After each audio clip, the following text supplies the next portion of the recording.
we're going to welcome Jayden Woods, 6'3", 240 pounds, or at least he was. He might be bigger now.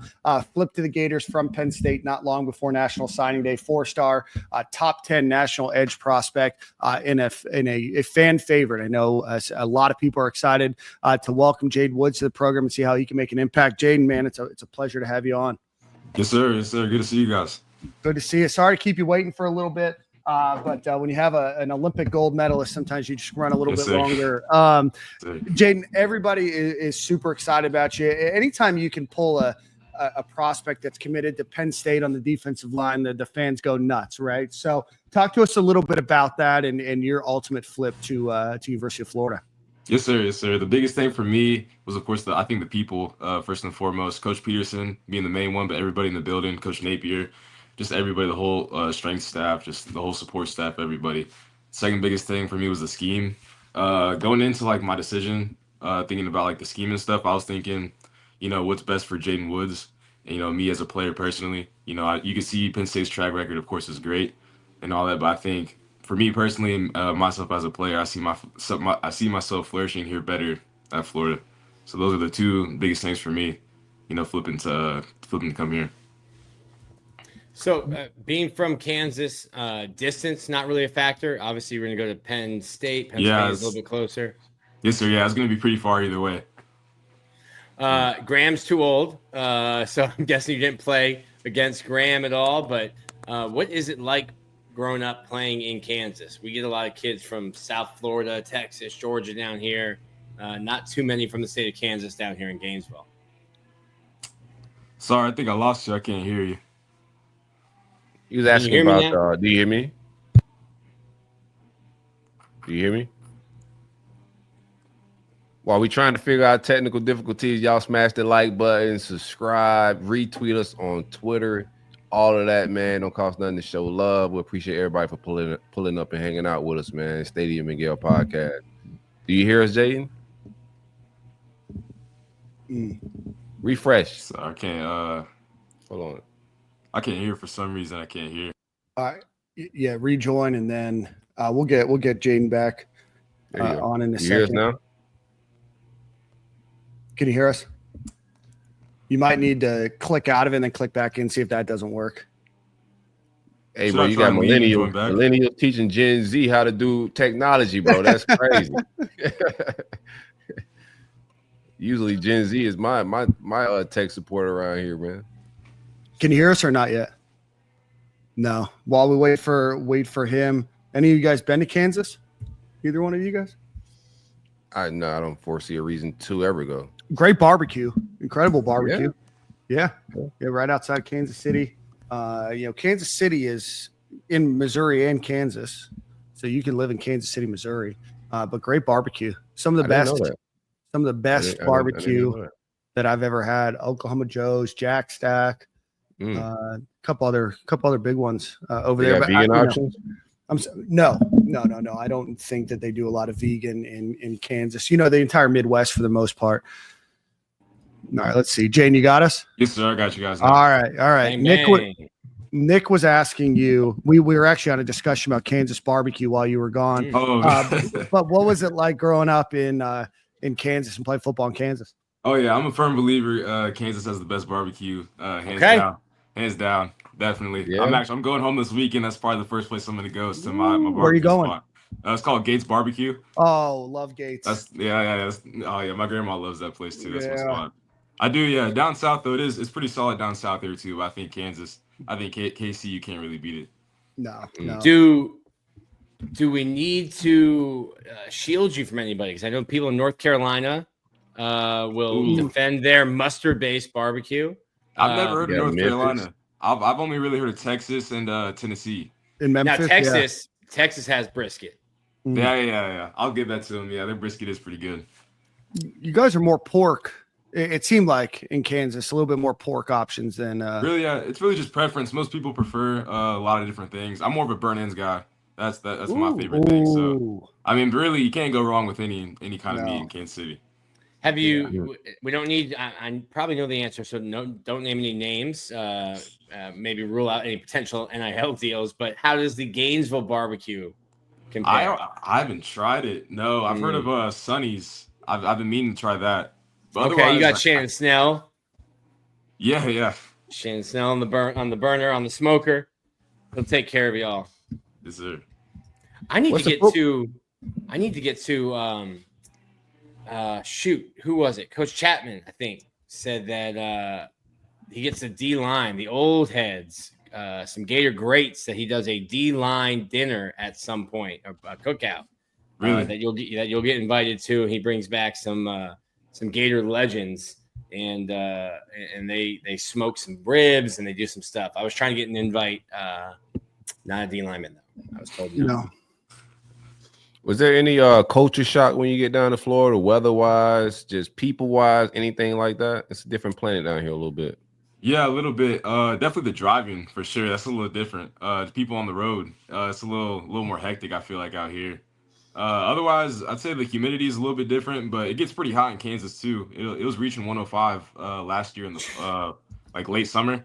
But here it's just the humidity. But I feel like I've been getting adjusted well to it throughout spring ball and throughout summer conditioning and all that. So really nothing too crazy. I've appreciated the Southern hospitality. Yeah, that's definitely a real thing. I've definitely experienced that. I appreciate that definitely though. Probably the big three things I've experienced. Yeah, we talked about this. Yeah, I've talked about it before. I lived in Iowa for a couple of years after college, and I wasn't prepared for how humid and hot it got. Just not for as long as it's going to get in Gainesville. You're going to be in for a slightly rude awakening here for the next couple months, but you'll make it fine.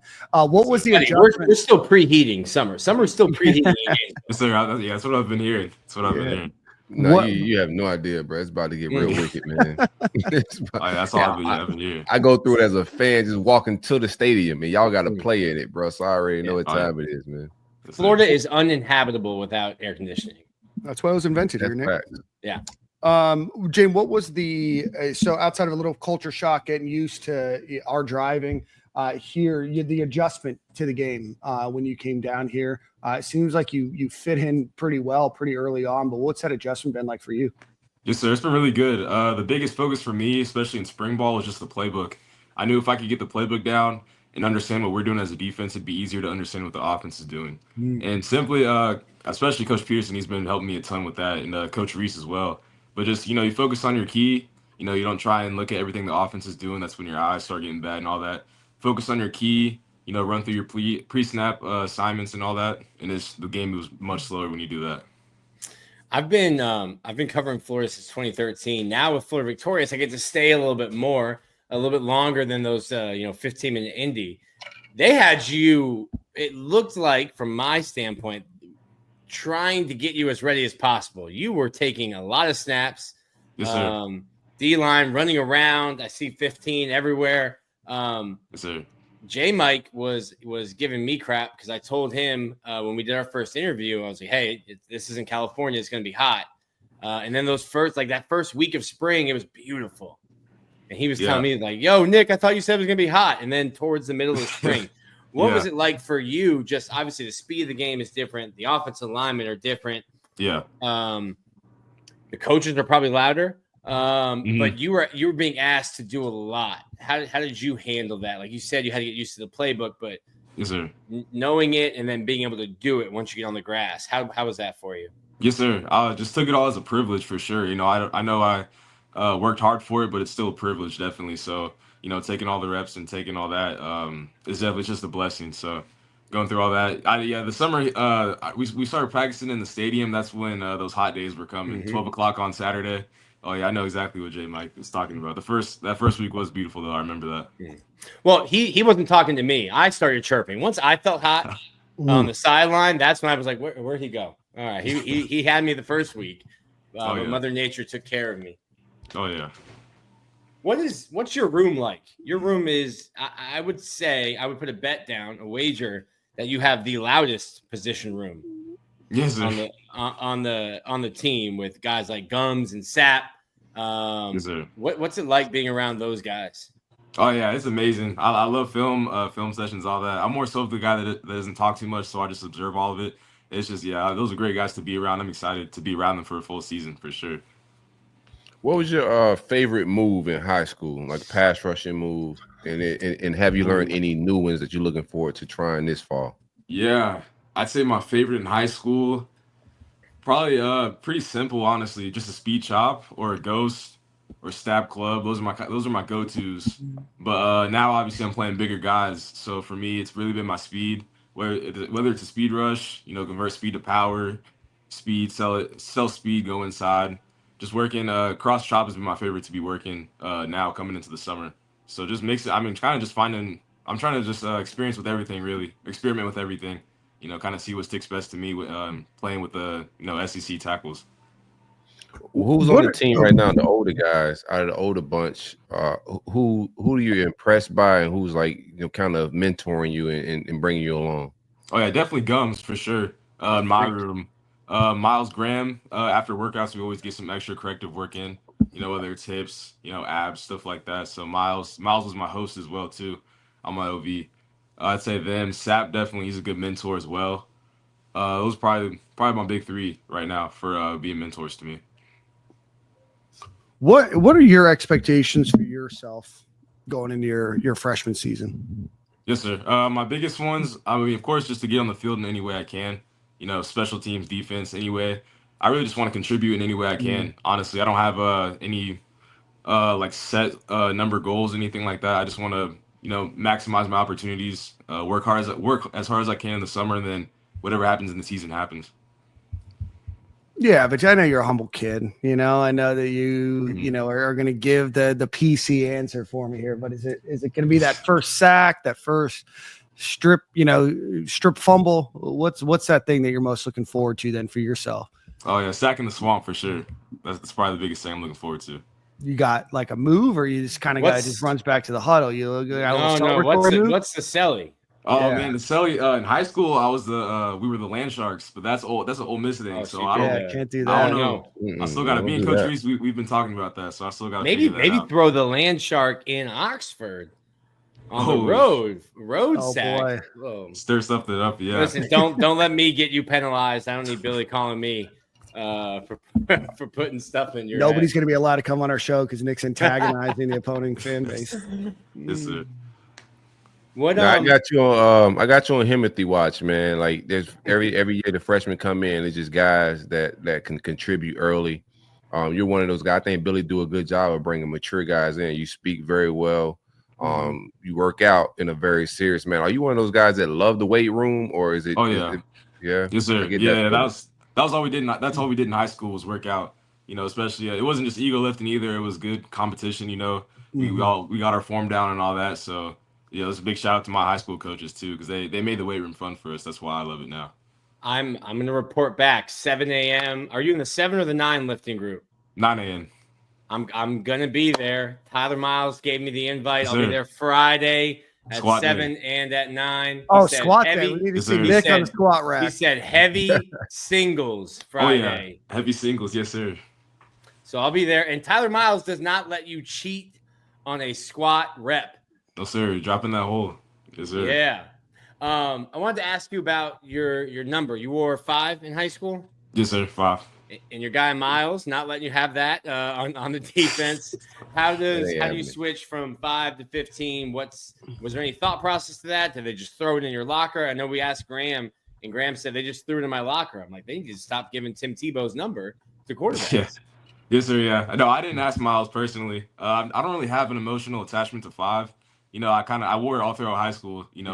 Luckily I got it my sophomore year, so it's kind of just my number. But now I'm wearing 15. I kind of see it as the same as 5, just with the 1 in front. But Coach Peterson, he just asked for my top 3 numbers, and 15 was one of them. So fortunately, I was able to get one of my top 3. So I think 15 is a cool number. Kind of just make my own path with that number, see what happens.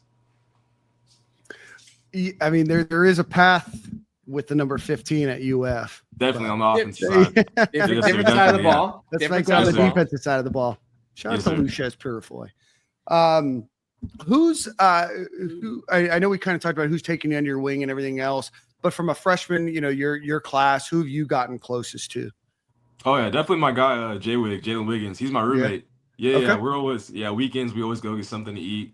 We're doing yoga together and all that. So he's kind of been the guy I've gotten the closest with, but especially all my roommates too. Cam Costman, Hayden Craig, and then we just had Jaden Edgecombe move in too. So all my guys I'm living with, those are my guys. Listen, this is just the four of us talking. How old is Wiggins? He looks like he's got to be 35. Oh yeah, 34. Call him preacher. Yes sir. Yeah, he showed up, and I was like, "Who's this man? Whose father is this?" He's a big dude. Yeah, definitely. Yeah. You guys got any more questions before we let Jayden enjoy the rest of his evening? Now the last one I got, man. Who do you model your game after? Like, who's your favorite pass rusher? Right now, it's tied between Justin Houston and Hassan Reddick. I base my favorite pass rushers off the guys I'm similar to. So Justin Houston 6'3", 250, Hassan Reddick 6'1", 245. That's right about my range. So kind of watch guys I'm similar to and see what they do. Trying to apply some of their things to my game. Bro, that's tough. I was like, "Ooh, Justin Houston, that's an old head," and I just looked it up. We are the same age. Very well, Nick. That's tough. Tough. You are tough old. for the home team. Who's got the aux? What are you listening to these days? Oh man, I'm definitely getting influenced down here a little bit. You know, by a couple guys I've never heard before. But I'm still kind of the same. I'm really open to anything, to be honest. What Florida rappers you listening to, man? Put me on. I don't know if he's a Florida guy, but Rag Baby, he's a new guy I've been listening to. Okay. And then obviously I got like Bossman D-Lo and all that. Okay. Yeah, Dan knows. Oh yeah, but my y'all know Bossman D-Lo? No, I've not heard of Bossman D. I'm sure he's great though. I'm sure he's great. What? So you're getting influenced music. What some Florida lingo maybe you get in the locker room? Some Florida lingo that made you're like, wait, what? Nothing too much. I guess just jit. Bob. Yeah. I've known about that even back when I was in Kansas. But okay. No, nothing really too different. No, honestly. Yeah, jit has gone national. Yeah, that's a Florida thing. Yeah, it is a Florida thing. It's going national though. Oh yeah. Yeah. Awesome. Well, Jayden, man, I know everybody that is on this podcast has spoken very highly of you. You're an incredible young man as well, very respectful man. We're super excited to watch you play. Like I said, when you flipped to Florida, the internet was going crazy. I'm not sure if you saw that, but anytime you get a player of your caliber to commit, the fans get excited. And then obviously everything that you've done, man. But we wish you the best of luck this upcoming season, and hopefully we'll have you on the show again. Yes, sir. I appreciate you guys. Thank you for your time. Awesome. See you Friday morning. Yes, sir. Friday morning. Put him on the squat rack, Jayden. Yes, sir. I don't think we're lifting the same. I don't think we're squatting the same. We'll see you later, Jayden. You'll be in the kicker group.